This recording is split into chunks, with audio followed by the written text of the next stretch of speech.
तो बच्चों चलिए आज हम लोग पढ़ते हैं मेडिसिनल प्लांट्स में सबसे पहला मेडिसिनल प्लांट जिसका नाम क्या है यहाँ पे रॉल्फिया। ठीक है ना स्टूडेंट्स। तो आज इस लेक्चर में हम लोग बेसिकली जानेंगे कि जो रॉल्फिया नाम का मेडिसिनल प्लांट होता है ये कैसा मेडिसिनल प्लांट है, इसकी ओरिजिन कहाँ पे हुई है, इसका बोटेनिकल नेम, इसकी फैमिली क्या है, इसके कौन कौन से इंपॉर्टेंट एल्कलॉइड्स होते हैं और कौन कौन सी डिजीज़ में हम इस मेडिसिनल प्लांट को यूज़ करते हैं या फिर इस मेडिसिनल प्लांट को हम यूटिलाइज करते हैं। ठीक है। तो आज के इस लेक्चर में हम लोग रॉल्फिया के बारे में पढ़ेंगे। नेक्स्ट लेक्चर में हम लोग सेकंड मेडिसिनल प्लांट के बारे में स्टडी करेंगे। इस तरह से हम लोग एटलीस्ट 5 मेडिसिनल प्लांट्स के बारे में डिटेल स्टडी कर लेंगे और उसके अलावा जो अदर जो मेडिसिनल प्लांट्स हैं उनके हम नाम केवल जान लेंगे और उनके बॉटेनिकल नेम, उनकी फैमिली के बारे में जान लेंगे। ठीक है ना स्टूडेंट्स। तो चलिए पढ़ते हैं मेडिसिनल प्लांट में सबसे पहला मेडिसिनल प्लांट जिसका नाम है रॉल्फिया। ठीक है। तो स्टूडेंट्स रॉल्फिया जिसको हम संस्कृत में सर्पगंधा कहते हैं, तो इसका एक वर्नाकुलर नेम क्या हो जाएगा, सर्पगंधा हो जाएगा। ठीक है ना। या फिर हम इसको इंग्लिश में क्या बोलते हैं, रॉल्फिया बोलते हैं। बात करें अगर इसके बॉटेनिकल नेम की तो आप सबको याद होना चाहिए रॉल्फिया का जो बॉटेनिकल नेम होता है दैट इज रॉल्फिया सर्पेंटाइना। आपको याद हो गया, रॉल्फिया सर्पेंटाइना, RAUVOLFIASERPENTINA। रॉल्फिया सर्पेंटाइना क्या हो गया, रॉल्फिया सर्पेंटाइना बॉटेनिकल नेम हो गया किसका, रॉल्फिया प्लांट का। ठीक है ना स्टूडेंट्स। बात करें अगर फैमिली की तो ये प्लांट किस फैमिली से बिलोंग करता है, तो ये प्लांट बिलोंग करता है फैमिली एपोसाइनेसी से। किससे, एपोसाइनेसी। अच्छे से याद करो बच्चों, एपोसाइनेसी फैमिली है इस मेडिसिनल प्लांट की, इस प्लांट की जिसका क्या नाम है, रॉल्फिया नाम है। ठीक है ना। तो आपको इसकी फैमिली बहुत अच्छे से याद होनी चाहिए। अब आगे बात करें कुछ और वर्नाकुलर नेम्स की, यानी कुछ लोकल लैंग्वेज या अदर लैंग्वेजेस में हम रॉल्फिया को या फिर सर्पगंधा को और किन किन नामों से पुकारते हैं। तो जैसे मैंने यहाँ पे लिख दिया है चंद्रभगा, तो Chandrabhaga is the Hindi name of the rauvolfia. Rauvolfia को हम हिंदी में चंद्रभगा कहते हैं, संस्कृत में हम सर्पगंधा कहते हैं, बंगाली में हम इसको चंद्रा कहते हैं और मराठी में हम इसको हरकाया कहते हैं। ठीक है ना स्टूडेंट्स। तो इसी तरह से और भी जो अदर लैंग्वेज होती हैं, तमिल, तेलुगु, मलयालम, हर एक लैंग्वेज में इसका एक नाम होता है। लेकिन बेसिकली हमें बहुत सारे वर्नाकुलर नेम याद करने की ज़रूरत नहीं है, हमें कुछ इंपॉर्टेंट वर्नाकुलर नेम्स याद रखने हैं, हिंदी, बंगाली, मराठी, संस्कृत। ठीक है ना। तो ये 2-4 वर्नाकुलर नेम आपको याद होने चाहिए, इतना काफ़ी आपके लिए। बात करें अगर ये जो प्लांट है यानी जो रॉल्फिया प्लांट होता है ये नेटिव कहाँ का है। नेटिव का मतलब क्या होता है कि कोई प्लांट फर्स्ट ऑफ ऑल कहाँ पे ओरिजिनेट हुआ था, किस जियोग्राफिकल एरिया में ओरिजिनेट हुआ था, दुनिया के कौन सी कंट्री में ओरिजिनेट हुआ था या किस जियोग्राफिकल हैबिटाट में वो पाया जाता है, उस पर्टिकुलर हैबिटाट को ही हम, उसकी ओरिजिन प्लेस को ही हम क्या बोलते हैं, नेटिव बोलते हैं। तो अगर बात की जाए रॉल्फिया की, रॉल्फिया कहाँ का नेटिव है, तो रॉल्फिया नेटिव कहाँ का हो गया, इंडिया का नेटिव हो गया। कहाँ का नेटिव हो गया, इंडिया का। यानी रॉल्फिया जो है वो इंडिया का ही नेटिव है, भारत में ही इसकी उत्पत्ति हुई थी, ये आपको बहुत अच्छे से याद होना चाहिए। ठीक है ना स्टूडेंट्स। अब स्टूडेंट्स इतना मैंने जो आपको बताया, अब मैं आपको चलिए बताता हूँ प्लांट होता कैसा है, प्लांट का बोटेनिकल कैरेक्टरिस्टिक क्या है, प्लांट दिखने में कैसा लगता है, पत्तियाँ कैसी होती हैं, तने की हाइट क्या होती है, थोड़ा सा इन सब चीज़ों के बारे में भी मैं इस लेक्चर में डिस्कस कर लेता हूँ, आप लोगों को मालूम होना चाहिए। तो बात करें प्लांट्स अगर ये ग्रो कहाँ करता है, दुनिया में किन किन कंट्रीज़ में प्लांट्स ग्रो करता है, तो बच्चों ये वाइल्ड तौर पे ग्रो करता है बेसिकली इंडिया में, बांग्लादेश में, श्रीलंका में, बर्मा में, थाईलैंड में, इंडोनेशिया में और मलेशिया में। ठीक है ना। तो ये जो मैंने कंट्रीज़ बताई कौन कौन सी, India, Bangladesh, Sri Lanka, Burma, Malaysia, Thailand, ठीक है ना, इंडोनेशिया, इन सारी कंट्रीज़ में ये नेचुरली जंगलों में ग्रो करता है। कौन, रॉल्फिया। ठीक है ना। अब स्टूडेंट्स अगर बात करें इंडिया में ये कहाँ पर बेसिकली पाया जाता है, तो जो वाइडली डिस्ट्रीब्यूटेड है केरला में। कहाँ पे, केरला में। और उसके अलावा जो है ये जो सब हिमालयन ट्रैक है, ठीक है ना, वहाँ पर भी ये पाया जाता है। तो केरला से लेकर सब हिमालयन ट्रैक तक यानी साउथ से लेकर नॉर्थ तक जो है आप देखेंगे तो ये जो प्लांट है रॉल्फिया ये ग्रो करता है जंगलों में, नेचुरली वाइल्ड तौर पे ये प्लांट्स जो होते हैं वो ग्रो करते हैं। ठीक है ना स्टूडेंट्स। अब अगर बात करते हैं कि ये और इंडिया में कहाँ कहाँ पर बेसिकली कौन कौन से स्टेट्स में होते हैं, तो ये वेस्टर्न घाट हो गया, अंडमान हो गया, ईस्टर्न घाट हो गया, ठीक है ना, बिहार, जम्मू कश्मीर, तमिलनाडु, केरला, सेंट्रल इंडिया, गुजरात, इन सारे स्टेट्स में भी जो है राउल्फिया जो है यानी कि जो प्लांट है इसको हम देखते हैं ये ग्रो करता है या फिर इसको ग्रो करवाया जाता है, ठीक है ना। बात करें अगर बॉटेनिकल कैरेक्टरिस्टिक्स की, तो बॉटेनिकल कैरेक्टरिस्टिक्स क्या क्या हो जाएंगे। तो प्लांट जो होता है बेसिकली वो कैसा होता है, तो प्लांट पेरिनियल होता है, अंडर श्रब होता है, यानी प्लांट जो होता है वो पेरिनियल नेचर का है, ठीक है ना। और पेरिनियल का मतलब आप जानते हो कि ये प्लांट जो है वो इसकी जो लाइफ साइकिल है वो मोर देन 2 ईयर यानी 2 साल से ज़्यादा वक्त लेती है, और ये 2 साल से ज़्यादा टाइम में जो है ये प्लांट जो है अपनी लाइफ साइकिल को कंप्लीट करता है। प्लांट की जो हाइट होती है दैट इज़ 50 सेंटीमीटर, ठीक है ना। तो वो मैक्सिमम हाइट जो है वो 50 सेंटीमीटर होती है। 50 सेंटीमीटर जो है ये इसकी ऊंचाई होती है प्लांट की, यानी काफ़ी बड़ा प्लांट नहीं होता है। अब सबसे इम्पॉर्टेंट चीज़ इसकी जो रूट्स होती हैं, क्योंकि वहाँ से ही बेसिकली जो मेडिसिन है वो ऑब्टेन की जाती है। वैसे मेडिसिन तो हर जगह से ऑब्टेन की जाती है, अभी आगे मैं आपको बताऊंगा, लेकिन जो इसकी रूट्स होती हैं वो ट्यूबरस होती हैं।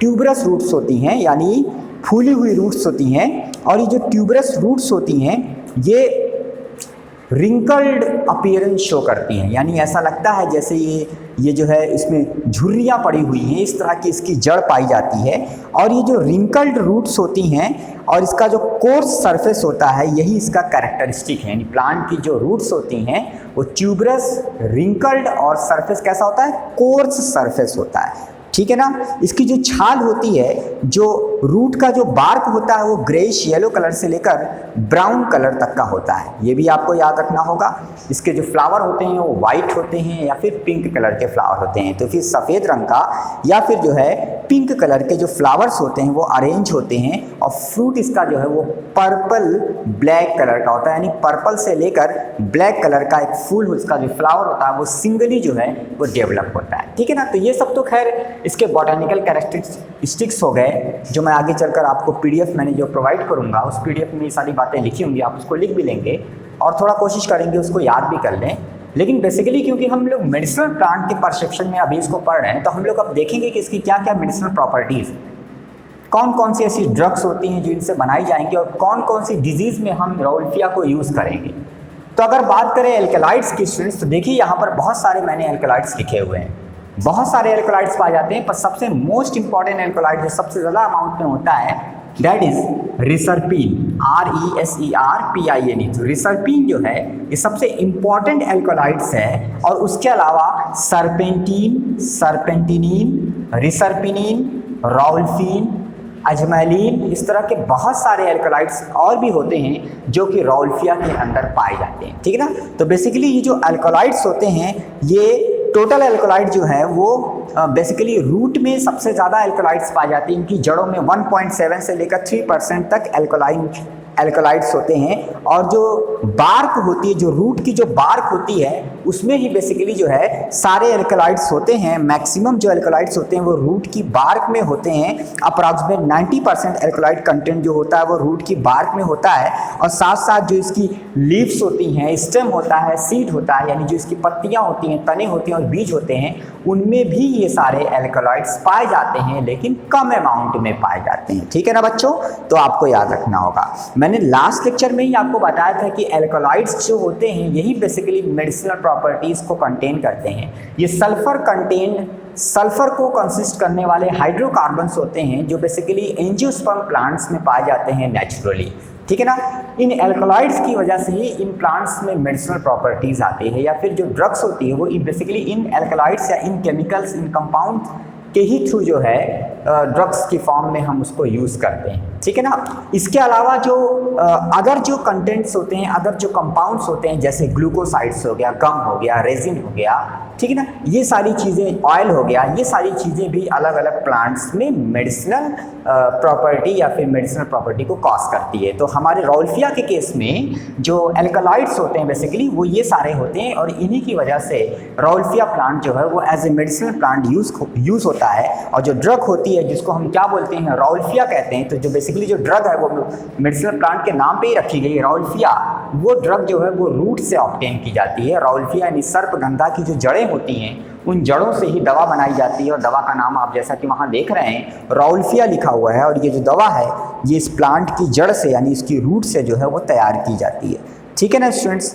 अब बात करें अगर कुछ यूजेस की, कौन कौन सी बीमारियों में राउल्फिया को यूज़ किया जाएगा या इस प्लांट को हम देंगे अगर पेशेंट को वो पर्टिकुलर डिजीज़ हो गई या कोई डिसऑर्डर हो गया है। तो सबसे इम्पॉर्टेंट चीज़ मैं आपको बता दूं, जितने भी नर्वस डिसऑर्डर होते हैं, हमारे ब्रेन से रिलेटेड कोई भी गड़बड़ियाँ या कोई भी बीमारियाँ होती हैं, ठीक है ना, तो उन सारे नर्वस डिसऑर्डर में हम राउल्फिया को देते हैं या इस ड्रग को यूज़ करते हैं, ठीक है ना। तो अगर बात की जाए और डिटेल में, तो बहुत सारे ऐसे नर्वस डिसऑर्डर्स होते हैं, जैसे एंजाइटी हो गया, एक्साइटमेंट हो गया, इसके अलावा जो आपका जो है साइजोफ्रेनिया हो गया, ठीक है ना, एपिलेप्सी हो गया। तो ये जो मैं आपको बता रहा हूँ, एंजाइटी हो गया, एक्साइटमेंट हो गया, साइजोफ्रेनिया हो गया, एपिलेप्सी हो गया, ये सब ब्रेन से ही जुड़ी हुई बीमारियाँ हैं। पागलपन की बीमारी हो गई या फिर बहुत एक्साइटमेंट की बीमारी हो गई, एंजाइटी बहुत सारे लोगों को हो जाता है, एक तरह का पागलपन होता है, ठीक है ना। और ये जो मैंने आपको बताया साइजोफ्रेनिया, ये भी एक तरह का पागलपन है, एक तरह का मैडनेस है। तो ये सब मेंटल कंडीशन जब अबनॉर्मल हो जाती है, तो उस कंडीशन में ये अलग अलग तरह की जो डिजीज़ेज होती हैं वो इंसानों में देखी जाती हैं। तो इन सब तरह के जो नर्वस डिसऑर्डर हैं, नर्वस जो माल फंक्शनिंग है, उसमें हम इस प्लांट को यूज़ करेंगे, किसको, राउल्फिया को, ठीक है ना। तो राउल्फिया बेसिकली नर्वस डिसऑर्डर्स को, नर्वस डिजीज़ेस को ट्रीट करने के लिए यूज़ किया जाता है। इसकी जो रूट एक्सट्रैक्ट होती है उसको हम इंटेस्टाइनल डिसऑर्डर्स में भी यूज़ करते हैं, यानी इसकी जड़ों का जो एक्सट्रैक्ट है, ठीक है ना, जो उसको निचोड़ कर जो उसका रस निकलता है, उसको हम अपनी इंटेस्टाइनल डिसऑर्डर्स को ट्रीट करने के लिए हमारे पेट में, हमारी आंतों में अगर किसी तरह का कोई भी डिसऑर्डर हो गया है, कोई माल फंक्शनिंग हो गई है या फिर किसी तरह का कोई इन्फेक्शन हो गया है, ठीक है ना, तो उस कंडीशन में हम जो है राउल्फिया की रूट के एक्सट्रैक्ट को यूज़ करते हैं, ठीक है ना। और कुछ बात करें अगर कुछ और यूजेस की, तो इसकी जो रूट्स होती है वो यूट्राइन कॉन्ट्रैक्शन को स्टिमुलेट करती है, जिससे जो डिफ़िकल्ट चाइल्ड बर्थ होती है वो कन्वीनियंट हो जाती है। यानी राउल्फिया की रूट जो है, जब प्रेगनेंसी के टाइम, पर्चुरेशन के टाइम, जब चाइल्ड की बर्थ होती है, तो उस टाइम एक वुमेन का जो यूट्रस होता है, उस यूट्रस के कॉन्ट्रैक्शन को स्टिमुलेट करने का काम करती है।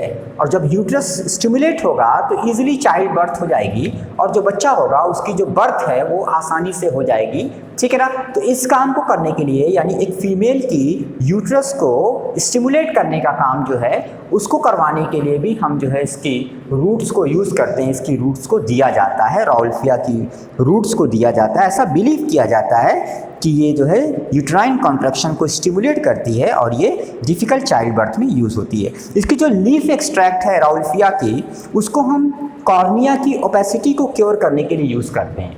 जो पत्तियों का रस है उसको हम अपनी कॉर्निया, जो हमारी कॉर्निया होती है, आँखों के आगे जो एक लेयर होती है, जो एक ट्रांसपेरेंट लेयर होती है, उसकी ओपेसिटी को क्योर करने के लिए, यानी एक तरह से कॉर्निया अगर ट्रांसपेरेंट नहीं है, उसकी ओपेसिटी क्लियर नहीं है, ओपेसिटी उसके अंदर नहीं है, तो उस चीज़ को ठीक करने के लिए, आंखों की रोशनी को बढ़ाने के लिए बेसिकली जो है हम इसकी लीफ एक्सट्रैक्ट को यूज़ करते हैं। किसकी? राउल्फिया की, ठीक है ना स्टूडेंट्स। तो ये भी आपको याद होना चाहिए। कुछ और अगर देखा जाए यूजेस, तो राउल्फिया जो है इसका एक बहुत इंपॉर्टेंट यूज़ कहाँ पर है? हाइपरटेंशन को ट्रीट करने के लिए। आजकल के ज़माने में हाइपरटेंशन एक ऐसी कंडीशन है, एक ऐसी डिसऑर्डर है, एक ऐसा डिजीज़ है जो कि बेसिकली बहुत ज़्यादा लोगों में पाया जाता है, क्योंकि बहुत ज़्यादा लोग टेंशन लेते हैं, तनाव लेते हैं आज की ज़िंदगी में। आज की जो लाइफस्टाइल है, मॉडर्न लाइफस्टाइल, तो उस मॉडर्न लाइफस्टाइल में काम का इतना ज़्यादा दबाव होता है, प्रेशर होता है, लोग एक जगह पर स्टेशनरी नहीं रहते हैं, बहुत डायनेमिक होते हैं, इधर उधर भागते रहते हैं। वर्क जो है उसका काफ़ी लोड होता है और तमाम वजहों से लोग हाइपरटेंशन के शिकार हो जाते हैं, जिससे उनका जो ब्लड प्रेशर होता है वो इंक्रीज़ होता है। यानी हाइपरटेंशन का मतलब बीपी का बढ़ना, इंसान का ब्लड प्रेशर जो है वो बढ़ना। और इससे आगे चलकर जो है बहुत तरह की सीवर जो कंडीशंस होती हैं वो क्रिएट होती हैं। हार्ट फेल हो जाता है, हार्ट अटैक आ जाता है, हैमरेज हो जाता है, और भी तरह तरह की जो हार्ट रिलेटेड डिजीज़ेज़ होती हैं वो यहाँ पर होती हैं, ठीक है ना। तो हाइपरटेंशन को ट्रीट करना बहुत ज़रूरी है और उसके लिए तमाम तरह की मेडिसिन भी आती हैं मॉडर्न मेडिसिन सिस्टम में। लेकिन अगर हम ट्रेडिशनली बात करें तो ट्रेडिशनल जो मेडिसिन है यहाँ पे वो राउल्फिया है। रॉल्फिया जो है उसको यूज़ किया जाएगा। और एक बहुत इंपॉर्टेंट ये मेडिसिन है, एक ट्रेडिशनल मेडिसिन हो गई, एक प्लांट हो गया, एक मेडिसिनल प्लांट हो गया, जो कि हाइपरटेंशन को ट्रीट करने में यूज़ किया जाएगा। यानी कि अत्यधिक जो रक्तचाप होता है उसको नियंत्रित करने का काम जो है वो यहाँ पर कौन करेगा? रॉल्फिया करेगा। समझ में आ गई बात ना? तो इस तरह से रॉल्फिया सर्पेंटाइना हो गया, रॉल्फिया टेट्राफिला हो गया, रॉल्फिया वॉमिटोरिया हो गया, ये सब कुछ रॉल्फिया की स्पीसीज हैं। हालांकि सबसे कॉमन स्पीसीज रॉल्फिया सर्पेंटाइना ही है, जो मैंने यहाँ पे उसका बॉटनिकल नेम लिखा हुआ है। बाकी जो मैंने आपको दो और स्पीसीज मैंने बताई, एक रॉल्फिया टेट्राफोलिया बता दिया और एक और मैंने आपको बता दी रॉल्फिया वॉमिटोरिया। तो रॉल्फिया टेट्राफिला एंड रॉल्फिया वॉमिटोरिया, ये दोनों भी जो है इनको भी हम वाइडली यूज़ करते हैं और इनसे भी हम तमाम तरह के ये जो एल्कलॉइड्स हैं इनको निकालते हैं, इनको एक्सट्रैक्ट के फॉर्म में निकालते हैं। ठीक है ना स्टूडेंट्स? तो एक बहुत इंपॉर्टेंट मेडिसिनल प्लांट था जो मैंने आपको बताया, रॉल्फिया। आपको केवल इसका बॉटेनिकल नेम याद रखना है, इसका फैमिली याद रखना है, इसके कुछ वर्नाकुलर नेम याद रखने हैं। प्लांट नेटिव कहाँ का है, प्लांट की ओरिजिन दुनिया में कहाँ पे हुई थी? सबसे पहले इंडिया में हुई थी, मैंने यहाँ पे लिखा हुआ है इंडिया में ये इसका नेटिव हो गया। ठीक है ना? अब उसके बाद कौन कौन से इंपॉर्टेंट एल्कलॉइड्स हैं, यानी कौन कौन से इंपॉर्टेंट केमिकल्स इसके अंदर पाए जाते हैं जो बेसिकली ड्रग्स होती हैं। तो रिसर्पिन, सर्पेंटीन, सर्पेंटिनिन, रिसर्पिनिन, रॉल्फिन, अजमालिन, इस तरह की और भी बहुत सारी एल्कलॉइड्स पाई जाती हैं। सबसे इंपॉर्टेंट एल्कलॉइड जो रॉल्फिया के अंदर, दैट इज रिसर्पिन। ठीक है ना? रॉल्फिया से जो ड्रग ऑब्टेन की जाती है उसको भी रॉल्फिया कहा जाएगा और बेसिकली उसकी रूट से प्राप्त होती है, रूट से ऑब्टेन होती है। ठीक है ना स्टूडेंट्स? रूट जो होता है, रूट का जो बार्क होता है उसमें काफ़ी ज़्यादा अमाउंट में एल्कलॉइड्स पाए जाते हैं, मैक्सिमम एल्कलॉइड्स वहीं होते हैं। इसके अलावा जो लीव्स होती हैं, स्टेम होता है, फ्लावर होता है, सीड होता है, इसके अंदर भी एल्कलॉइड्स पाए जाते हैं लेकिन कम अमाउंट में पाए जाते हैं। फिर आपको याद रखना है कि प्लांट्स यानी जो रॉल्फिया है इससे कौन कौन सी डिजीज़ में ये यूज़ होगा। तो मैंने आपको सबसे पहले बताया नर्वस डिसऑर्डर में यूज़ होगा, तमाम तरह के जो पागलपन के सिम्टम्स होते हैं उसमें ये यूज़ होती है, ये प्लांट दिया जाता है, इससे इंसान ठीक होता है। इसके अलावा लीफ एक्सट्रैक्ट और जो इसका आपका जो रूट है, रूट का जो एक्सट्रैक्ट है उसको आगे चलकर हम जो है जो रूट के एक्सट्रैक्ट को हम इंटेस्टाइनल डिसऑर्डर को ठीक करने के लिए यूज़ करते हैं। लीफ के एक्सट्रैक्ट को हम लोग जो है हमारी जो कॉर्निया होती है उसकी ओपेसिटी को क्योर करने के लिए ठीक करते हैं, यूज़ करते हैं।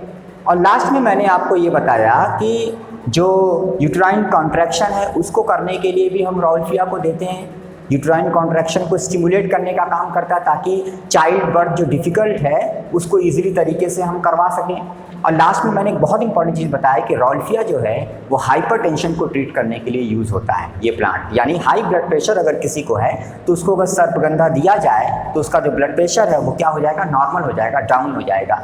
ठीक है ना? और उसको हाई ब्लड प्रेशर को हम उसकी मैनेज कर सकते हैं, उसको हम कंट्रोल कर सकते हैं। ठीक है ना स्टूडेंट्स? तो बहुत अच्छे से आपको पूरी बात समझ में आ गई होगी। फिर भी किसी भी तरह का कोई भी डाउट हो तो आगे चलकर आप उसे संवाद ग्रुप में पूछ लीजिएगा, वहाँ पर मैं आपको इसका आंसर दे दूंगा कोई भी आपका डाउट होगा। और साथ ही साथ जो है अगर फिर भी कोई डाउट हो तो आगे चलकर जब मैं लाइव सेशन ऑर्गेनाइज करूंगा तो लाइव सेशन में आप उससे क्वेश्चन कर लीजिएगा। इस पूरे लेक्चर की पीडीएफ मैं आपको प्रोवाइड कर दूंगा, पीडीएफ को आप आराम से लिखिए। पीडीएफ में कहीं पर भी कोई बात आती है, कोई भी कहीं पर कोई डाउट होता है तो आप मुझसे क्वेश्चन जरूर करिएगा। ठीक है? तो आज के लेक्चर में इतना ही। नेक्स्ट लेक्चर में हम लोग दूसरा मेडिसिनल प्लांट पढ़ेंगे। आज पहला हम लोगों ने पढ़ लिया क्या? रॉल्फिया। और सेकंड मेडिसिनल प्लांट जो हम नेक्स्ट लेक्चर में पढ़ेंगे दैट इज ओपियम पॉपी। कौन सा मेडिसिनल प्लांट? Opium Poppy. ठीक है ना? तो वो हम लोग कल पढ़ेंगे। ठीक है, थैंक यू।